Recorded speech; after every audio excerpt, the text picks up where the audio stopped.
Every Republican in that hearing room spent the day either defending Pam Bondi, attacking the Democrats asking questions, or changing the subject to immigration statistics. One of them did something different. Chip Roy, a conservative from Texas with a record of breaking from his party when he thinks it's wrong, used his time to ask the question that nobody else on his side of the aisle was willing to put on the record. Will anyone besides Epstein and Maxwell ever be indicted? It is the simplest question in this entire investigation. It is the question that every survivor in that room came to Washington to hear answered. And the answer Bondi gave, 2 words, delivered with the confidence of someone who has said them before without consequence, was pending investigations. That answer deserves more scrutiny than it has received, because it is the same answer this department has been giving for years, pending investigations.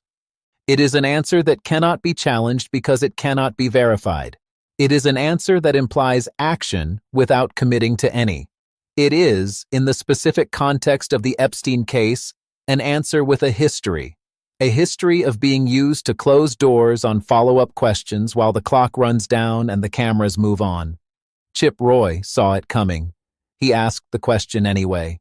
And now it is in the congressional record, dated, time-stamped, and attached to a specific sworn commitment that future proceedings can hold to account. Let's understand who Roy is in this room, because it matters. He is not a Democrat looking for a clip. He is not a member of the opposition trying to damage the administration. He is a Texas conservative who, in the same hearing, walked Bondi through immigration statistics, praised the Trump administration's prosecution of Epstein and Maxwell, and explicitly credited the previous Trump DOJ for charging them when the Biden administration did not. He was not setting a trap. He was asking a genuine question from a position of stated support, and that makes the question harder to dismiss and the answer harder to explain away. Roy also did something else that cut through the hearing's noise. He acknowledged, directly and without deflection, that victim names were released in the Friday document production that should not have been. He named it clearly. Jane Doe's, whose identities were supposed to be protected, appeared in the files unredacted. He noted that some of them fought against this during the discharge petition process, that they tried to build in protections and were unable to amend the bill in time. And then he asked the parallel question, why were victim names released while some accusers' names were redacted? The structure of that question is the structure of the entire scandal in miniature. Victims exposed, others protected. One decision, 2 outcomes, no explanation. Bondi's response on the document timeline was the most revealing thing she said in her entire time before that committee. She acknowledged that the legally mandated 30-day window for release actually stretched to over 60 days. Her justification was the volume, 3 million pages, tight time frame, best effort. But here is what that timeline actually shows when you map it against the hearing record. 60 days to release documents. During those 60 days, names of survivors were left visible while co-conspirator names were redacted. During those 60 days, prosecution memos were withheld. During those 60 days, an 86-page SDNY document and a draft indictment remained inaccessible to members of Congress. The 60 days were not spent struggling with volume. They were spent making decisions.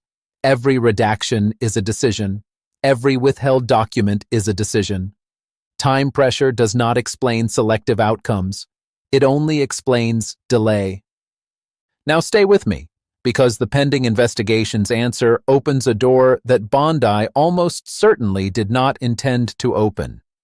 According to sources familiar with the committee's ongoing review, sources whose accounts have not been independently verified, investigators have identified at least 4 individuals whose names appear in the co-conspirator documentation reviewed at the DOJ, but who have not been contacted by federal prosecutors as part of any disclosed investigation.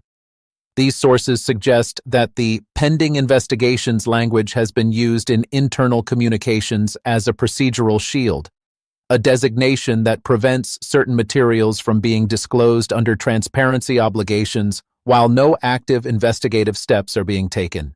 These claims are unverified. But they would explain a specific pattern that is visible in the public record. The department has had 3 million documents, multiple congressional mandates, survivor testimony offered and declined, and co-conspirator names that members of Congress have had to force out of redactions in real time. If there were genuinely active investigations into those names, the department would have a legal basis to withhold specific materials under ongoing investigation exemptions. Instead, they have cited privilege, volume, and timeline. Those are not the defenses of an active investigation. They are the defenses of a department managing a disclosure problem. Roy's non-citizen voting section is worth addressing directly because it represents the other half of what this hearing exposed, not about Epstein, but about how the Department of Justice is being used as a political instrument simultaneously on multiple fronts. He walked Bondi through a series of immigration statistics, each one designed to establish a narrative. The Biden administration created chaos. The Trump administration is restoring order.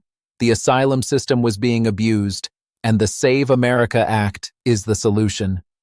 Bondi confirmed each point, qualified that she did not have exact numbers, and promised to provide documentation.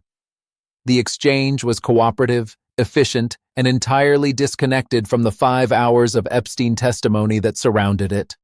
That juxtaposition is not accidental.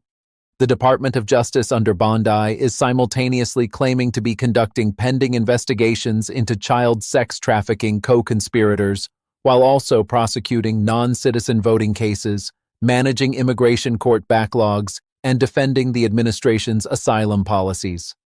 These are not equivalent priorities. The prosecution of 2 men for voting while non-citizens, the specific case Roy cited, involved individuals who registered to vote. The Epstein co-conspirator documentation involves individuals named in FBI interview records as participants in the trafficking of children. The department is demonstrably more forthcoming about the former category than the latter. That is a choice. According to unverified accounts from individuals with knowledge of internal DOJ deliberations, there have been discussions at the senior staff level about the political risk of moving forward with Epstein-related indictments during the current administration, given the number of names in the files with connections to individuals currently serving in senior positions. These accounts are unverified and have been denied by DOJ representatives, but they surface consistently enough across enough separate sources that they cannot be dismissed as pure speculation.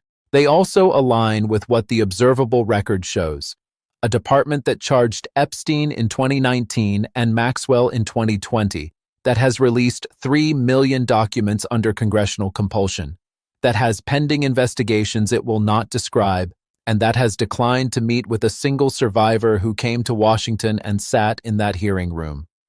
Chip Roy ended his time by noting that he congratulated the Trump administration for charging Epstein and Maxwell and asked whether that record would continue. Bondi said absolutely. She said it with the same confidence she brings to every answer that cannot be immediately disproven. The word absolutely is doing enormous work in that sentence. It is committing to future action without specifying what that action is, when it will occur, or who it will involve. It is, in structure, identical to pending investigations. Both phrases mean, we are doing something. Neither phrase specifies what.